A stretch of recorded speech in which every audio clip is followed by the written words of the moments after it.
Aduh, selamat sore Bang. Selamat sore Kang Heri. Aduh, mohon maaf ini mengganggu waktunya Siap Kang, nggak apa-apa. karena ada yang ingin ditanyakan ini.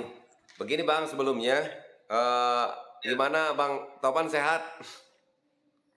Alhamdulillah sehat Kang Heri. Kang Heri gimana sehat? Alhamdulillah, alhamdulillahirabbil alamin.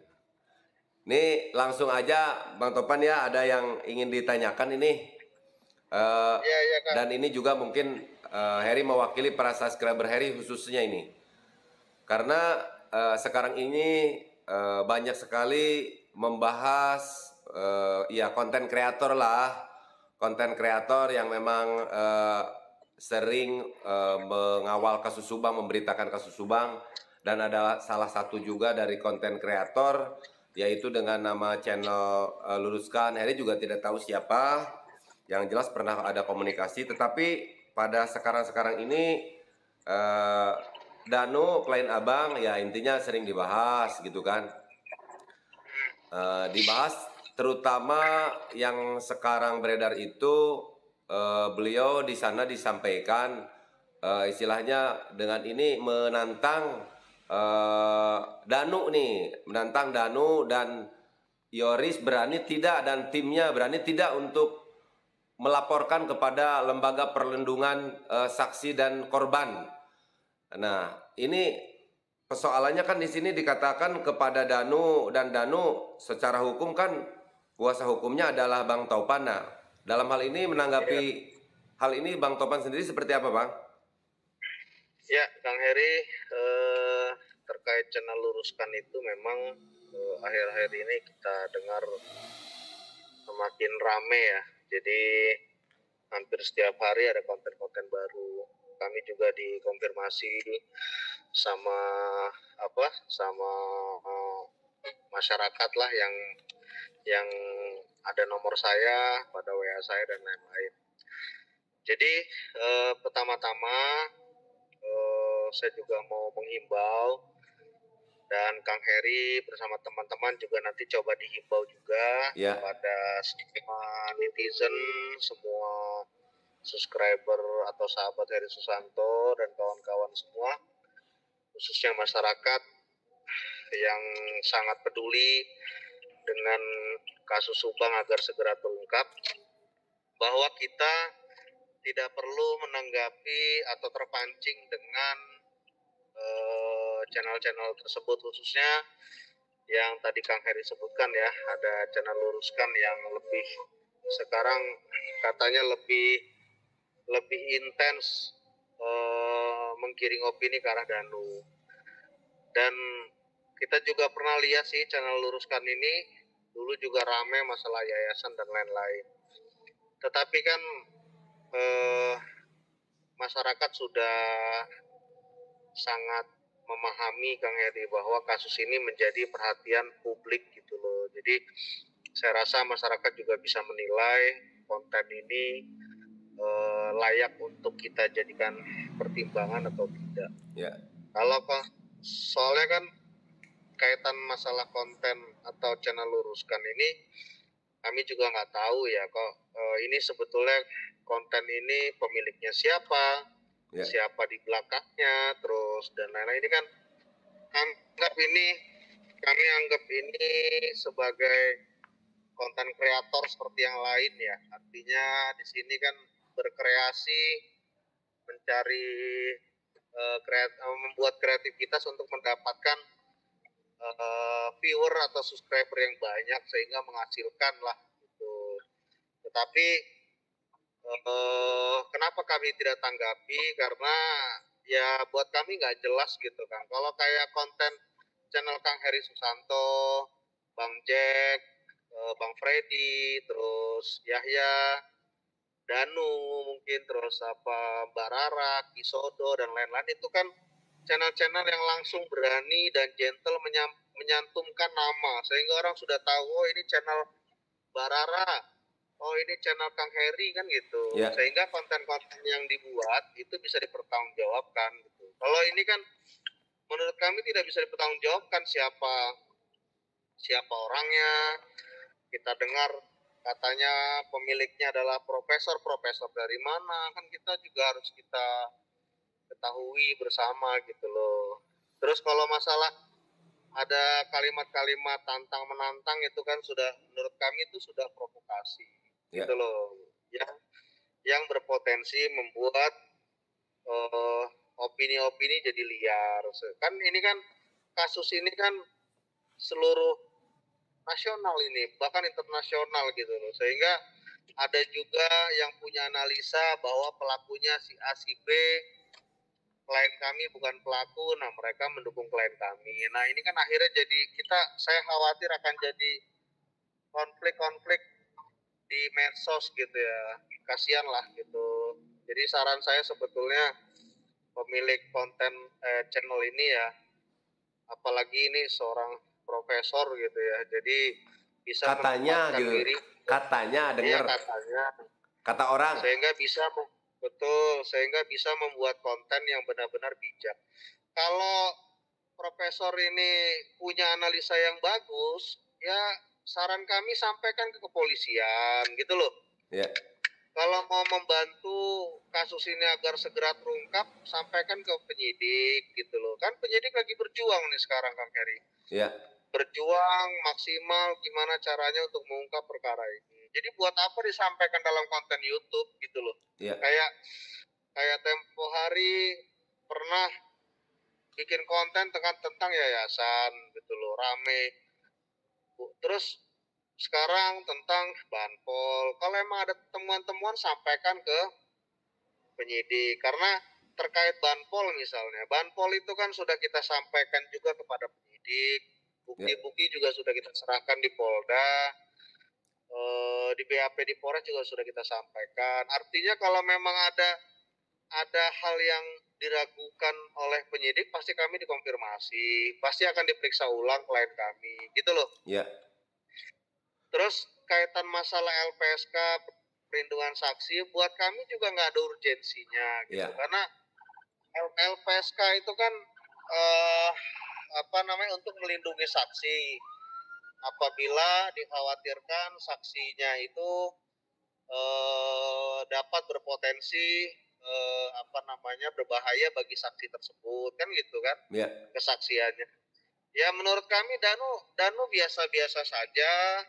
Terus Danu menyampaikan penyidik dalam hal ini menjalankan penyidikan dengan baik, dengan humanis. Penyidik-penyidik juga baik dalam menyampaikan pertanyaan-pertanyaan. Jadi menurut kami tidak ada hal yang urgent untuk kita meminta perlindungan kepada LPSK. Dan Danu ini adalah saksi yang sama posisi hukumnya dengan saksi-saksi lain, gitu loh. Iya. Gitu. Jadi buat kami ya nggak perlu ditantang-tantang ya, karena kegiatan itu, tindakan itu adalah tindakan yang menurut kami belum urgensi, dan kamilah sebagai kuasa hukum yang berhak untuk melakukan apapun langkah-langkah demi melindungi klien kami, gitu loh. Iya. Masalah saya sudah sering bilang di wawancara-wawancara sebelumnya, kalau kita percaya bahwa klien kami tidak bersalah, tetapi kalau memang hasilnya nanti polisi apa, tetap kita harus berjiwa besar dan kita hadapi, gitu loh. Ya. Jadi buat kami nggak perlu kita tanggapi, nggak perlu kita terpancing dengan konten-konten yang seperti itu. Saya juga yakin bahwa kepolisian pun tidak akan terpengaruh sedikit pun dengan konten-konten yang ada itu, tidak akan terpengaruh gitu loh. Karena kepolisian dalam hal ini penyidik pasti punya SOP dan bagaimana cara untuk mengungkap ini gitu loh. Bukan dari nonton konten YouTube, bukan gitu. Jadi maksud saya saya dan tim tidak menanggapi sama sekali ya konten-konten seperti itu. Kita biarkan masyarakat yang menilai, dan kasus ini kan yang mengawasi dan menganalisa ini bukan cuman kita, bukan cuman LPSA, bahkan banyak ormas-ormas yang peduli itu juga sudah mulai turun, kita dengar tuh. Terus masyarakat seluruh Indonesia sudah ramai terus ngomong. Jadi semua ini terbuka gitu loh. Jadi kalau kalau memang punya analisa-analisa, saran kami sih langsung sampaikan ke kepolisian gitu. Kalau misalnya ragu dengan klien kami, daripada menantang-nantang kalimatnya di YouTube, ya silakan ketemu kami kan gitu. Ya. Ketemu, alamat kami terbuka, mau ketemu Kang Heri tinggal ke Subang, mau ketemu Danu tinggal ke Subang kan gitu. Ya. Jadi mungkin Jadi itu Kang Heri. Bang Topan berpikirnya sesuatu yang tidak terbuka ini juga merupakan sebuah misteri mungkin Bang Topan ya? Ya, ya gitulah ya, Mister. Karena bingung juga Kang Heri.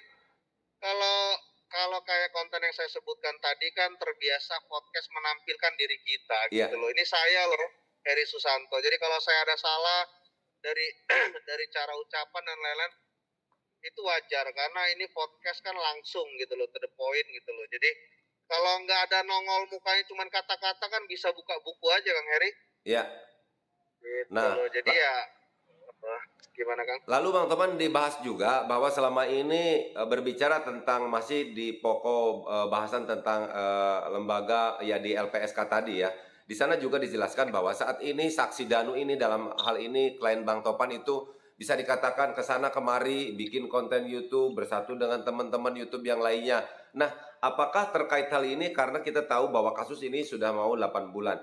Apakah memang saksi dalam sebuah kasus yang memang masih dalam proses itu tidak boleh berkarya atau bagaimana Bang? Jangan sampai ini menjadi sebuah persoalan yang ramai juga diperbincangkan gitu Bang terkait kegiatan yang dilakukan oleh klien Bang Topan.